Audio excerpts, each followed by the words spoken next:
தோழர்களே, பல பேரும் பலவிதமாக ஆசை காட்டுறாங்க. அது கிடைக்கும், இது கிடைக்கும், அங்கே போனால் வாரலாமா, இங்கே போனால் அல்லலாமா என்று கருதக்கூடியவர்கள் அல்ல சிறுத்தைகளும் இடதுசாரிகளும்.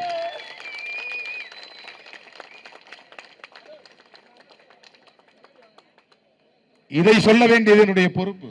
ஏன்னா வாய்க்கு வந்ததை அவன் பேசிட்டு இருக்கான். யூகங்களை எல்லாம் செய்திகளாக்கி கொண்டிருக்கிறார்கள். எது சரியோ, எதை செய்ய வேண்டுமோ அதை செய்ய வேண்டும் என்கிற அந்த பொறுப்புணர்வோடு தான் நான் இடதுசாரிகளோடு இணைந்து முடிவெடுப்போம் என்று சொல்லியிருக்கிறேன்.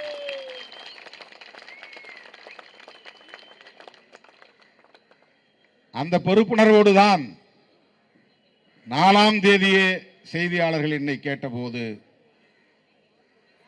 2016 நாங்கள் இணைந்தே களமாடி வருகிறோம்.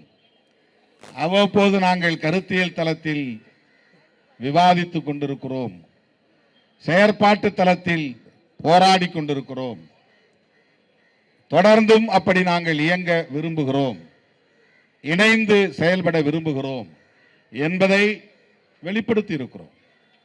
தோழர்களே, இந்த நெருக்கடியான நேரத்தில் நாம் விடுத்த அழைப்பை ஏற்று பல்லாயிரக்கணக்கில் இங்கே திரண்டு வந்த உங்கள் அனைவருக்கும் என்னுடைய நெஞ்சார்ந்த நன்றியை தெரிவித்துக் கொள்கிறேன். இந்திய ஒன்றிய அரசே எரிவாயு விலையை குறைக்க வேண்டும், கடந்த காலங்களில் இருந்தபடி மானியம் வழங்க வேண்டும், ரயில்வே துறையில் பணியிடங்களை பறிக்கிற முயற்சியை கைவிட வேண்டும் என்று வலியுறுத்தி வாய்ப்புக்கு நன்றி கூறி முடிக்கிறேன். நன்றி. பிளே ஸ்டோர் மற்றும் ஆப் ஸ்டோரில் இருந்து பாலிமர் செயலியை QR கோடு மூலம் பதிவிறக்கம் செய்யுங்கள். செய்திகளை உடனுக்குடன் பெறுங்கள்.